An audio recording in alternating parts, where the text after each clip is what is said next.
দিনভর তল্লাশি চালানোর পরেও শওকত মোল্লার কোনো হদিশ পাওয়া গেল না। প্রায় 13.5 ঘন্টা ধরে খোঁজ চালানো হলো বিভিন্ন জায়গায়, কিন্তু শওকত মোল্লার খোঁজ পেল না এনআইএ। এইবার খবর পাওয়া যাচ্ছে 8 তারিখে শওকত মোল্লাকে এনআইএ দপ্তরে হাজির হওয়ার জন্য নোটিশ ধরানো হয়েছে। আবির দত্ত আমাদের প্রতিনিধি আরো বিস্তারিত এই নিয়ে তথ্য দিতে পারবেন। আবির,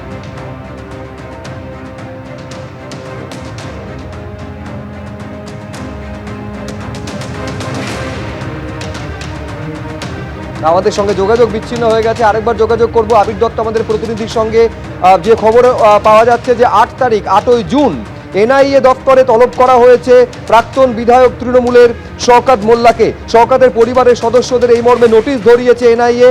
আটক প্রাক্তন তৃণমূল বিধায়কের ছেলে ইমরান মোল্লা। ইমরান মোল্লাকে আটক করেছে এনআইএ, কিন্তু দীর্ঘ তল্লাশি চালানোর পরেও কোনো হদিশ পাওয়া যায়নি শওকত মোল্লার। এবার তাকে এনআইএ দপ্তরে তলব করা হয়েছে। যোগাযোগ করতে পেরেছে আমাদের প্রতিনিধি আবির দত্তর সঙ্গে। আবির, কি খবর রয়েছে? যখন যেটা জানা যাচ্ছে যে শওকত মোল্লাকে টানা তার বাড়িতে তল্লাশি করলেও, বিভিন্ন জায়গায় তল্লাশি করলেও তার খোঁজ পাওয়া যাচ্ছিল না। আগামী 8 তারিখ অর্থাৎ 8ই মে তাকে এনআইএ দপ্তরে হাজিরা দিতে বলা হয়েছে এবং এই মামলাতেই তাকে জিজ্ঞাসাবাদের প্রয়োজনীয়তা রয়েছে বলে তার পরিবারকে সেটা জানানো হয়েছে।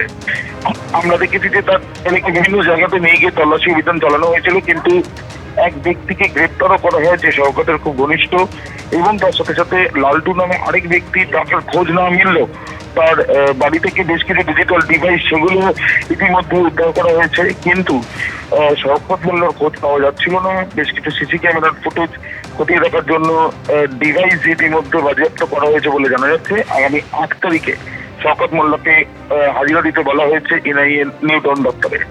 ধন্যবাদ আবির।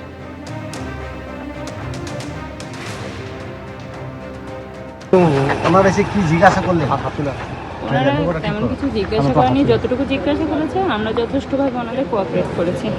ওনারা কি আপনাদের বাড়ি থেকে কোনো কিছু নিয়ে গেছেন? না না না